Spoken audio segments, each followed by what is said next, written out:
oder Ramon haben gefragt, wie sind die Menschen denn überhaupt gemacht worden? Wie kam das Leben auf die Erde und hat im Universum, wie hat es begonnen und wer oder was war zuerst auf der Erde? Oder Lisa hat gefragt, wer hat das Leben und die Natur und das Universum erfunden? Ja.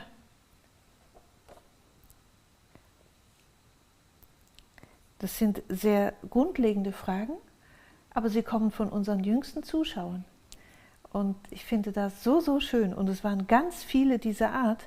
Warum gibt es das Universum? Wie ist die Menschheit auf die Erde gekommen?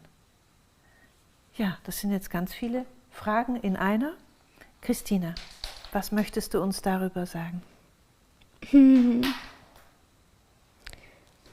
Also, was ich weiß, dass ja, also wir sind ja hier in der dritten Dimension und das ist ja alles sehr viel dichter als in feinstofflicheren Dimensionen. Und das verdichtet sich ja wie runter. Also aus meiner Sicht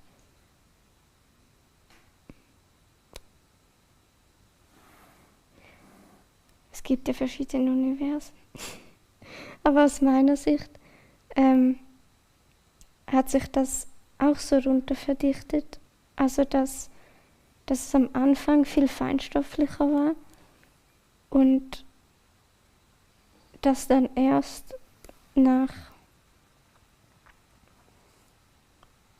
einiger Zeit überhaupt das Ganze so viel dichter wurde.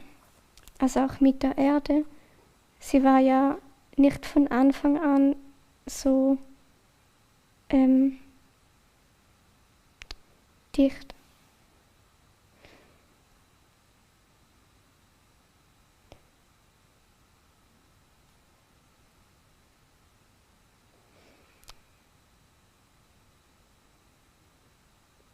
Und aus meiner Sicht ist ja alles so ganz, ganz am Anfang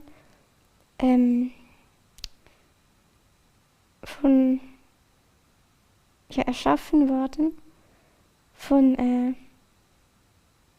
Wesen. Und also das ist wie wenn jetzt so Seelen das erste erschaffen,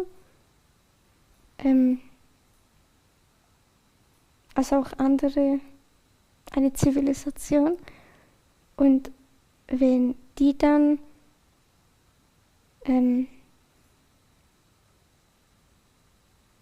auch genug bewusst ist, dann macht die dann vielleicht eine neue Zivilisation.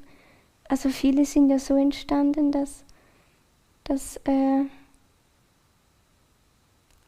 jemand mal, dass so ein Wesen gesagt hat, dass wir jetzt was erschaffen oder gründen.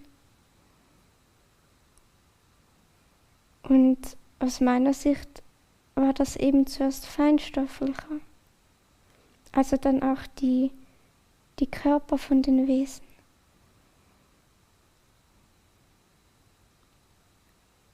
Und wer hat dann diese Wesen erschaffen? Also natürlich kam auch die Frage, ich glaube ein junger Zuschauer namens, ich glaube Tarek, ich finde es jetzt nicht mehr ganz, der fragte, ob es denn Gott gibt und wie er wissen kann, dass es Gott überhaupt gibt. Wie er das für sich herausfinden kann. Aber wie er herausfinden kann, wie er das für sich wissen kann. Ja. Also unsere Seele, die war ja mal ganz am Anfang in dieser Einheit, in der Quelle. Und da ist sie dann raus und durch das, dass sie da raus ging, und viele andere Seelen auch, wurden wir dann zu lauter individuellen Seelen. Und das, dass wir mal von da gekommen sind, das ist ja dann wie unser Wissen, dass wir wissen, dass es sowas gibt. Du meinst unser Wissen, was wir ganz, ganz tief innen haben? Ja, dass wir alle mal aus der Einheit kamen. Und in dieser Einheit, da gibt es ja nur Liebe, also wahre Liebe, das ist dann ja Einheit. Und wir sind dann da raus und viele sind ja schon auf ganz vielen verschiedenen Planeten inkarniert. Aber ursprünglich kamen wir alle aus dieser Einheit. Und viele Seelen, die haben ja auf anderen Planeten oder in der Vergangenheit von der Erde das Paradies erlebt. Und darum wissen wir, dass es das gibt. Und darum haben wir ja auch diese Sehnsucht danach, weil in dieser Inkarnation hatten wir das ja mit Sicherheit nicht erlebt. Und trotzdem wünschen wir uns das ja. Und das geht ja nur, wenn ein Teil von uns das schon mal erfahren hat. Weil wir können ja nicht uns etwas wünschen, wenn wir das nicht kennen. Also irgendwo müssen wir diese Erfahrung in uns drin haben, dass wir dieses Paradies mal erlebt haben, wo alles friedlich und schön war. Und wahrscheinlich hat das jeder mal irgendwann in einer Inkarnation erlebt. Aber selbst wenn nicht, wir kommen ja von dieser Einheit und nur schon von dort her haben wir dieses Gefühl, dass es schön und möglich ist. Und darum haben so viele Leute das Gefühl, dass mit unserer Gesellschaft was nicht stimmt, weil wir in uns drin merken, das passt nicht überein mit dem, wo wir ursprünglich herkommen oder mit dem, wo wir noch als Erinnerung haben, dass es die Erde mal gewesen war.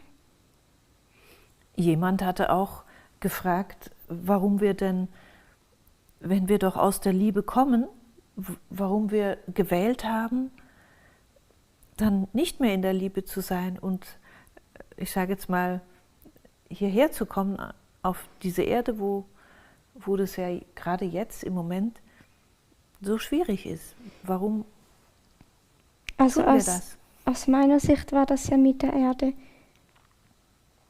ganz am Anfang nicht so geplant gewesen. Und also, dass die Erde mal da landet, wo sie jetzt ist. Und da sind einige Dinge nicht so gelaufen, wie das irgendwie halt geplant gewesen war. Und die haben dann halt dazu geführt, dass wir jetzt in dieser verrückten Sache da drin sind. Und wenn das nicht ursprünglich geplant gewesen war, dann will das ja wieder ins Gleichgewicht. Und das bedeutet, man überlegt sich dann, wie das dann funktionieren kann, dass man das wieder dahin zurückbringen kann. Und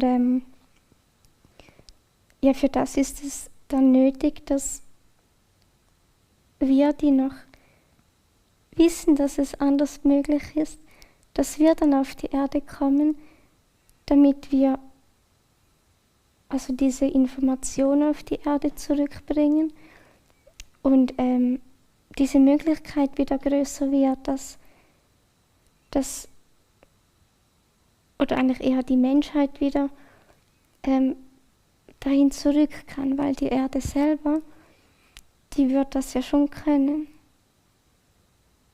Es sind ja auch die Menschen, die so viele seltsame Dinge machen. Und wenn wir hier aber als Menschen inkarnieren, dann können wir was anderes reingeben. Das geht ja dann ins Kollektiv. Und alles, was im Kollektiv ist, ist eine Möglichkeit. Und da kann dann jeder darauf zugreifen. Also ich denke, dass da das halt jetzt einfach nicht so funktioniert hat, wie es hätte funktionieren sollen, hat man dann wohl gedacht, man muss das Beste daraus machen. Und das sorgt dann halt dafür, dass Seelen dann auf die Erde kommen, die mithelfen, das wieder dahin zurückzubringen, was mal ursprünglich auch ja gewesen war. Also ich glaube, könnte man dann sagen, dass jetzt sicher alle, die dir zuhören, die jetzt hier zugeschaltet haben, hier sind, weil sie eigentlich mithelfen wollten, auf dieser Erde mehr Gutes zu bringen, auf diese Erde mehr Gutes zu bringen. Ja, ich denke schon, weil jeder, der nur schon sein eigenes Bewusstsein öffnet, dann hilft er ja automatisch dabei mit.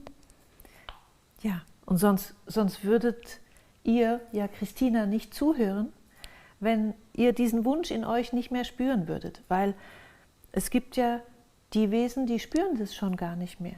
Die sind so abgeschnitten von ihrem Herz und von ihrer Liebe.